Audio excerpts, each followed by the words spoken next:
Welcome to the American Ethanol Tour's Championship Show, live from Carbon Green Bioenergy, featuring the 2018 American Ethanol Late Model Tour champion, Brandon Thurlby. Checkered flag in the air, winner of YellowHose.com 40 is Brandon Thurlby. And 2018 American Ethanol Modified Tour champion, Jacob Poel. Side by side off the fourth turn, watch him at the stripe.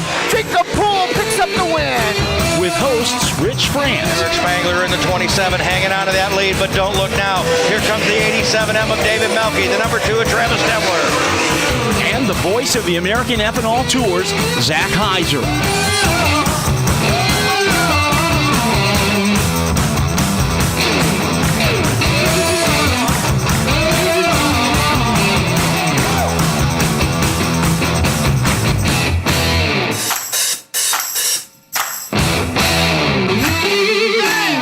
Here at the Carbon Green Bioenergy Studio in Lake Odessa, Michigan, Zach Heiser, Rich Frantz, Jacob Poel is our first guest here tonight, and we thank all of you who are tuning in live to listen into this, and for those tuning in later on SoundCloud or on the video that is the new works for Motorsports Broadcasting in Michigan. Rich Frantz, welcome. Jacob Poel, welcome. How you doing? We got to start things out.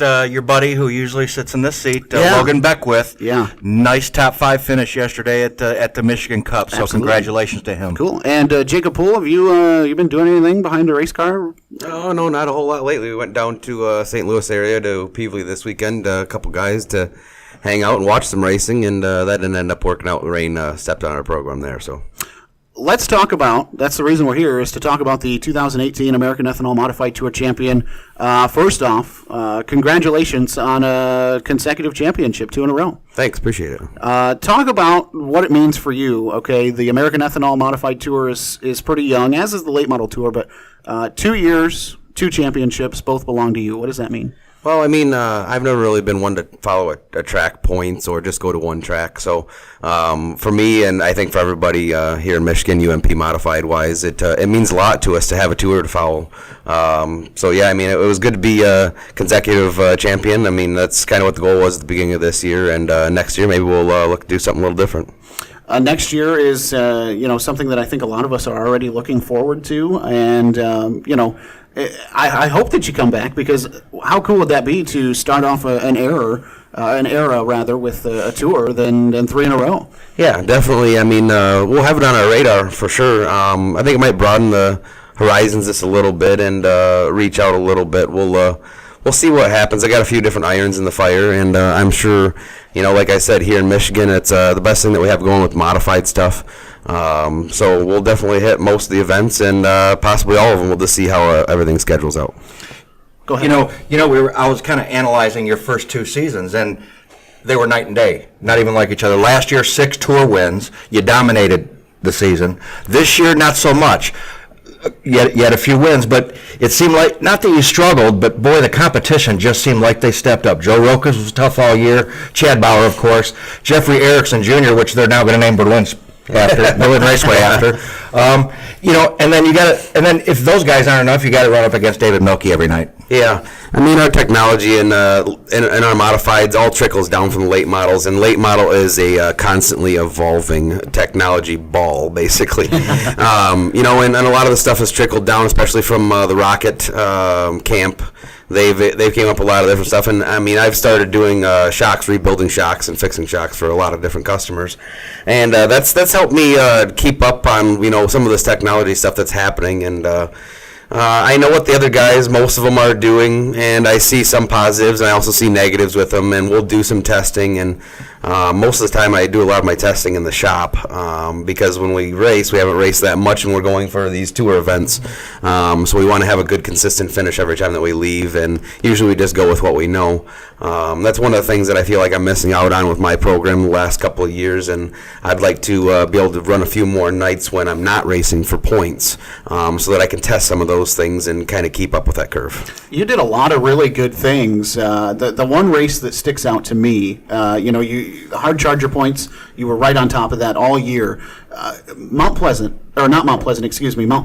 early in the season, you were one of the few guys that went to the bottom of the racetrack there and picked up a lot of spots. Talk about how that worked for you. Actually, I was really surprised that night. I mean, I was sitting there watching, and they did a absolutely awesome job with their track prep. And I told the owner of the track there after we left, I thanked him for what he did, and he seemed a little bit concerned. And I said, "Man, this is one of the best tracks that we've been to. I mean, there wasn't a lot of passing, but there isn't a lot of passing in the heat races. Sure. But before the feature, I'm sitting there, in line up, and we're doing our 4 wide and stuff, looking down, and it's brown all the way on the bottom of the track.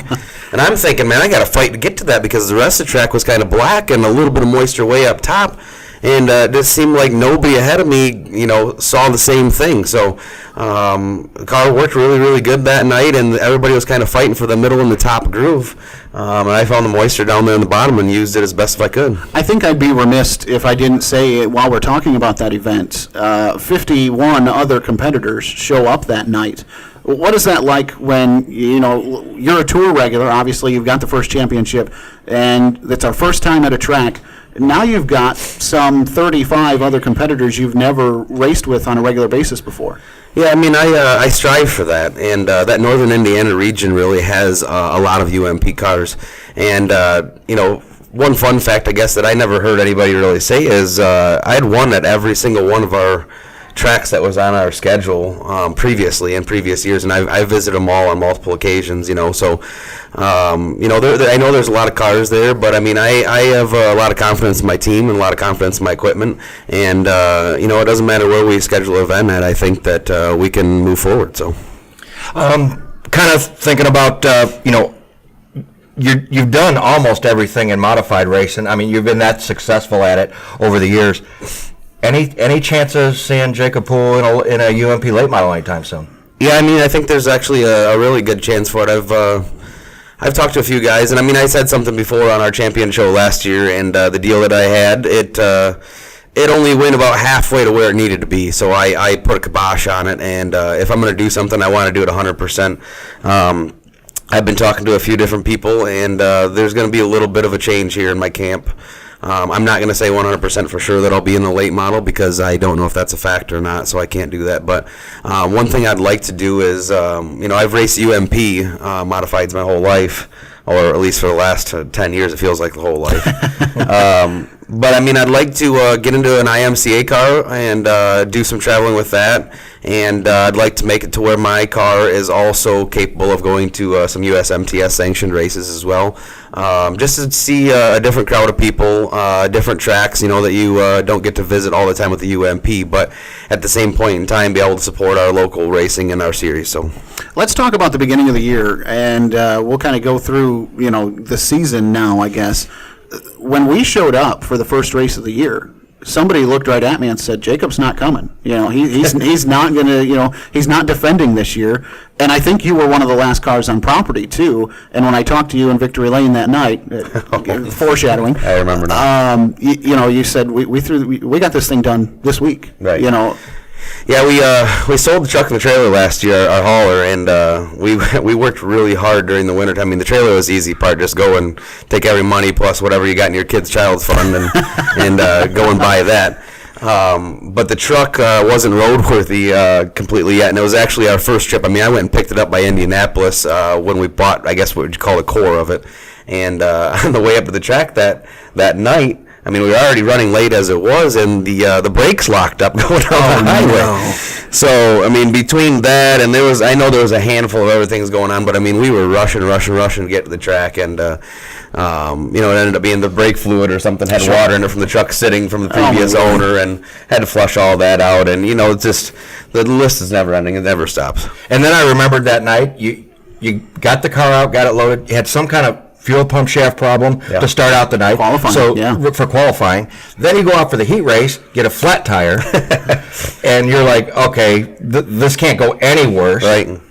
And then you turn it around for the feature. Yeah, I mean, that's the thing that you have to do. I mean, a buddy of mine, Ronnie, he's been helping me out the last couple of years, and the interior of our hauler is not done yet, so it's just aluminum on the inside walls, and before we left, or while we were driving down the road, I was driving, and he took a Sharpie and he wrote "Race like a champion today" on the inside of the wall. So every time that we walk in and out of our hauler, that's what our team gets to look at.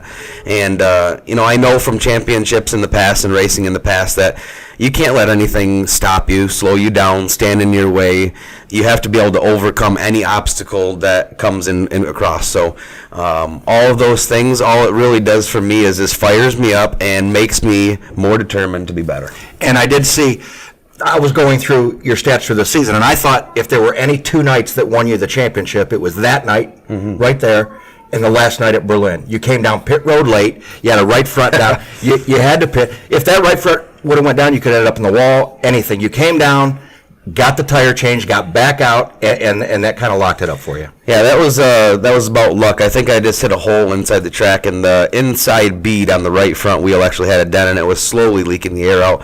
And about 2 or 3 laps before that last caution came out, I knew something was going wrong because the car was getting tighter and tighter and just did not want to steer through the corner. And then when the caution came out, I mean, I was going 10 miles, 15 miles an hour, or whatever on the caution, and it wouldn't want to steer. And Scott was fired up there over the radio and telling us get back in line and stuff. And all of a sudden he got really quiet when I pulled in. Scott fired up on the radio? No. Okay. He got really quiet once I pulled in the pits because he knew then we got a couple lap grace and gave him a little bit of time to take a chill pill. So I can almost guarantee you that's not what happened. But nonetheless, congratulations on the championship.